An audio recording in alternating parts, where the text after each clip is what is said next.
Mr. President, first I want to thank you for graciously hosting me once again in the White House. And second, I want to thank you for your friendship and for your leadership. From Jerusalem to Tehran, from the Golan Heights to Gaza, you've proven time and again what I've said many times. You are the greatest friend that Israel has ever had in the White House. And Mr. President, you and I both know it's not even close. While you focus at home on making America great again, your leadership abroad is changing the world for the better, ending wars and advancing peace. I believe that today we're taking a critical step towards both ending the war in Gaza and setting the stage for dramatically advancing peace in the Middle East, and I think beyond the Middle East, in very important Muslim countries. I support your plan to end the war in Gaza, which achieves our war aims. It will bring back to Israel all our hostages, dismantle Hamas's military capabilities, end its political rule, and ensure that Gaza never again poses a threat to Israel. We would not have achieved this turning point without the courage and sacrifice of our incredibly brave soldiers. They fight like lions to defend the people of Israel, and they serve on the front line in the war between civilization and barbarism. Mr. President, when our two countries stand shoulder to shoulder, we achieve the impossible. Just a few months ago, in Operation Rising Lion and Operation Midnight Hammer, we struck a decisive blow against Iran's nuclear and ballistic missile program. Your bold decision to send those B-2s made the region safer and the world safer. Now, under your leadership, we're taking the next step to win the war and expand the peace. Your plan is consistent with the 5 principles my government set for the end of the war and the day after Hamas. Everybody asks, what is your plan for the day after Hamas? Here's our plan. Passed it in the cabinet. All our hostages, both those who are alive and those who died, all of them will return home immediately. Hamas will be disarmed. Gaza will be demilitarized.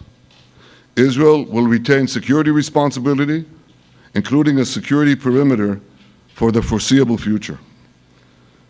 And lastly, Gaza will have a peaceful civilian administration that is run neither by Hamas nor by the Palestinian Authority. If Hamas agrees to your plan, Mr. President, the first step will be a modest withdrawal, followed by the release of all our hostages within 72 hours.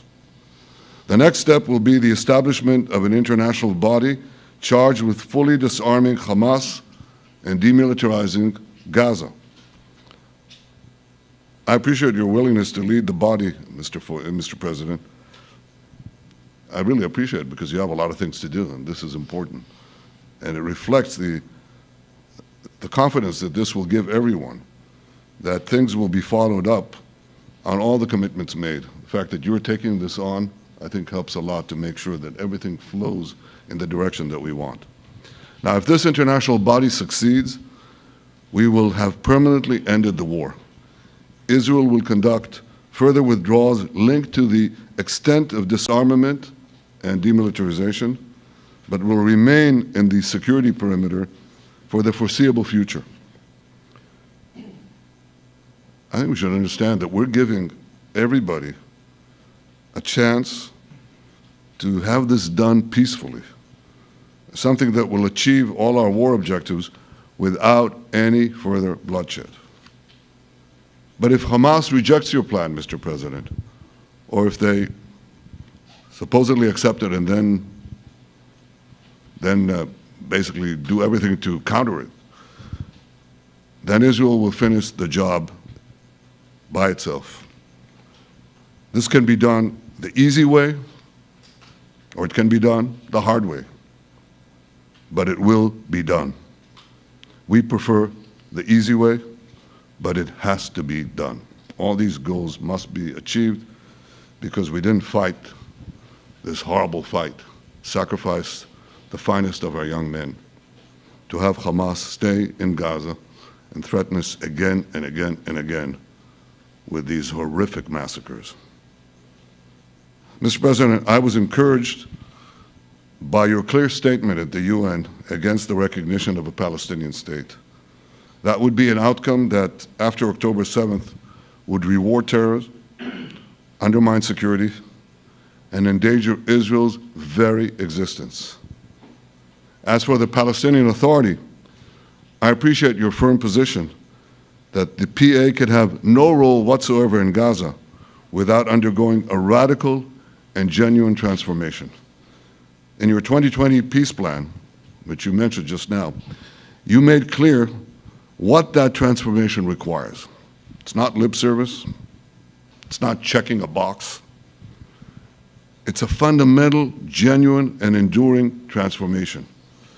And that means ending pay to slay, changing the poisonous textbooks that teach hatred to Jews, to Palestinian children, stopping incitement in the media, ending lawfare against Israel at the ICC, the ICJ, recognizing the Jewish state, and many, many other reforms.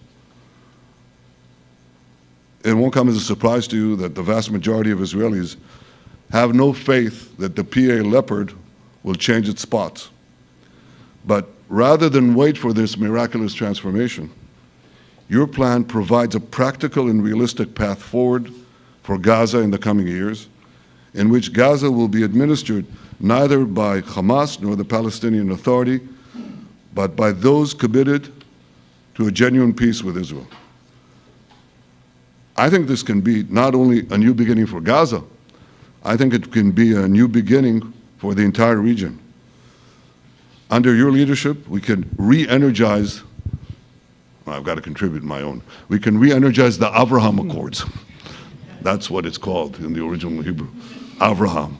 Abraham is fine, Abraham, however you want to call it.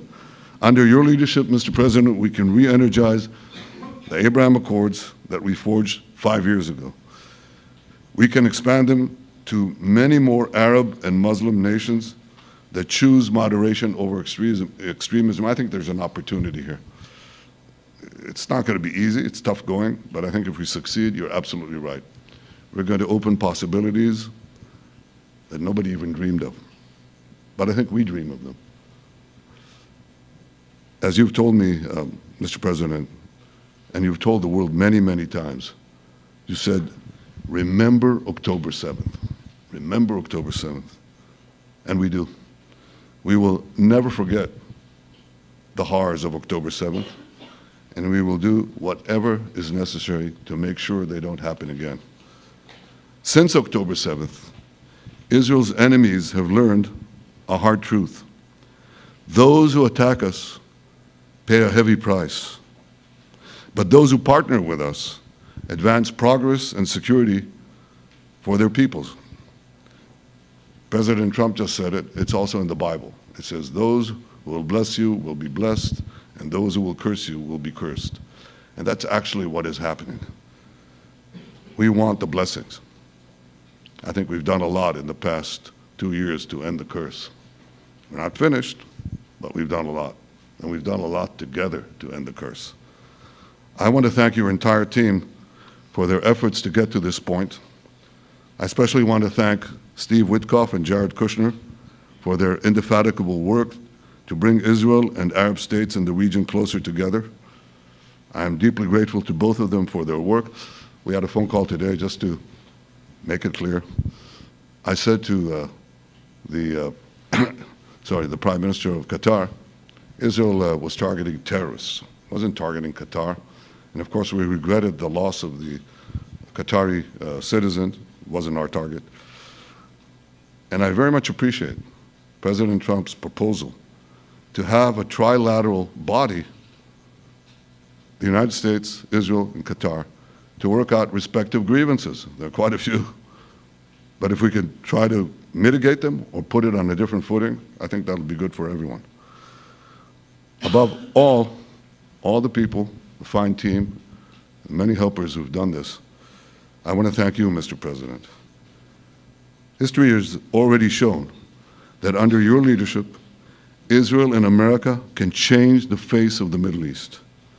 And today I'm hopeful that your plan to end the war in Gaza will do so again and do so soon. It will free our hostages, end Hamas's tyranny in Gaza, and enable a more secure and prosperous future for the peoples of our region. Thank you, Mr. President. May God bless America. May God bless Israel. May God bless the indispensable alliance between our countries. And may I add, in Hebrew, G'mal Chatima Tova, may we all be inscribed in the book of life. Thank you. Thank you very much, Bibi.